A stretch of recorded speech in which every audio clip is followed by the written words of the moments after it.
Welcome to your lecture on social media analysis.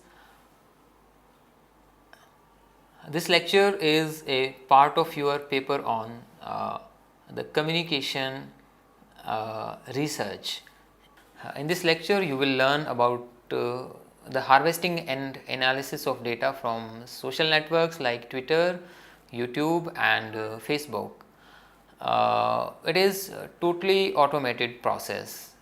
The idea is to see the data through new paradigm of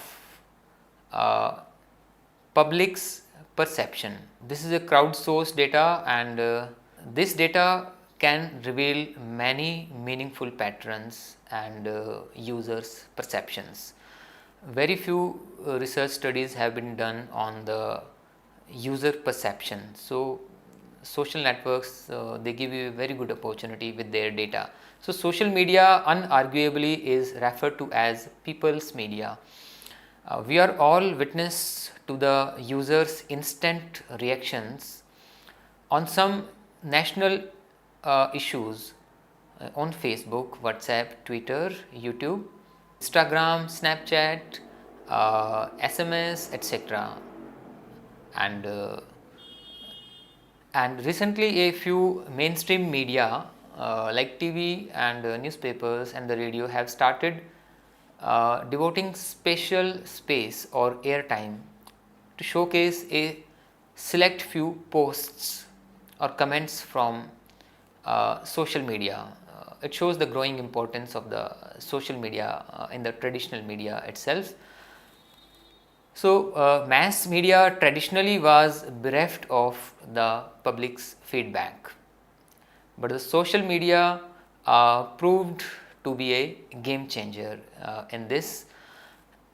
Hence, a systematic, scientific, and machine enabled research is the need of the hour. And this data is very interesting, and very few researchers know how to extract and analyze this data. So, it gives you an edge over other people. Social media is defined as a group of internet based applications that build on the ideological and technological foundations of Web 2, and that allow the creation and exchange of user generated content. So, both the definition they have been adopted from Kaplan and Heinlein in 2010. It may be regarded as the fifth pillar of the constitution, media being the fourth pillar, and this social media is the cradle of citizen journalism also. Many researchers believe that social media is characterized by creation and propagation of user generated material, seamless interactivity, immediacy through electronic word of mouth, and this was given by Metic and Capoulos in 2012. This is a very relevant definition of social media. The crowdsourced information lying in the servers of these public networks, which serves as researchers' gold mine, such as measuring the image correction on Twitter by Narendra Modi, estimating the political orientation in polls, forecasting diseases, predicting the company's sales, stock price forecasting, etc.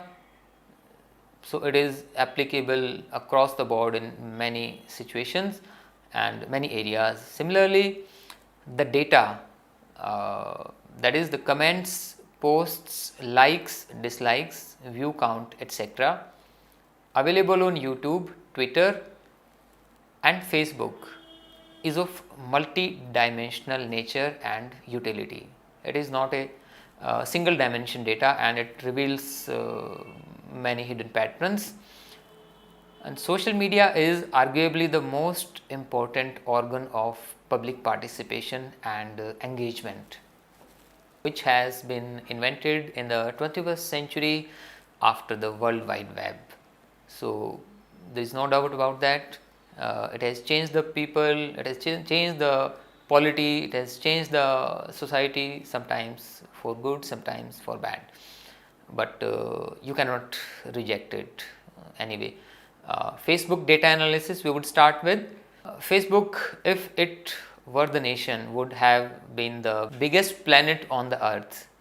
It comprises of personalized Facebook page, posts, likes, comments, photos and videos. This rich data can be harvested by researchers for insights. Biggest issues in the social media data harvesting pertains to the digital skills, that is the technical knowledge, price issues, and the limitation of the freewares, that is free softwares, and multi-dimensional treatment with the data. These are all the limitations, or you can call the opportunities. We would employ the free software which is known as Face Pager, which can be downloaded from the internet, and as you can see in the image, it is explained very well. This is, I think right now it's the only freeware available as far as downloading the the Facebook data is concerned. After installing the Face Pager, click the new database as shown in the arrow of the image, then click add nodes, copy the ID from the Facebook, for example www.facebook.com/mrbean. Here Mr. Bean is the ID. So insert this ID in the nodes section of the Face Pager as shown below, and multiple IDs can also be inserted at once, one ID per line. Now go to the source and select the user posts. Afterwards, get the access token from the Facebook by logging in your account. Now this access token is very important in all the social media data harvesting. Access token is a security identifier from your side, and social networking sites are quite careful as who is using their data. So you have to be an authenticated person, and there is a limit to the data harvested. Normally it ranges from 1 lakh posts per day, which is sufficient for you, and there is a limit in the 24 hours span time, but this much data is sufficient for a good research study. And assuming that the access token is retrieved and entered in the Facebook, then you will click the fetch data and the posts would be retrieved. Now you can go further by retrieving the comments on these posts. When the node is expanded, node means one post, it is expanded downwards, the data is visible as shown in the picture. It's very simple. You select the option like user posts, user comments, photo comments, video comments, etc. Once sufficient data is collected, then you select it by shift plus click and then click export data.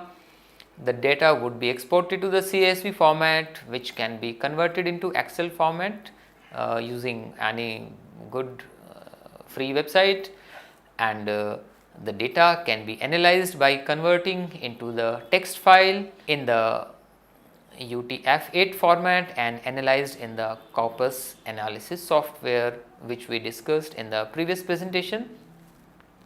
And Conc is the software. Face Pager, it can't gather the data beyond Facebook IDs. It has got certain limitations. But these days companies, governments and individuals, they have their own individual Facebook pages, which are like personal domain for reaching out to the world at a single click. For collecting data in the same manner as done before, like we did in FacePager, so another free tool has to be tried. Now here there is a disclaimer that there is no one standard choice of software selection for data retrieval. As you know that the things keep on changing in the online world, and new online softwares may come for free which are more better than the FacePager. Hence, for collecting data from Facebook pages, a new non-programming exercise need to be performed, and it would bring each Facebook post's number of likes, shares, comments, the number of Facebook reactions,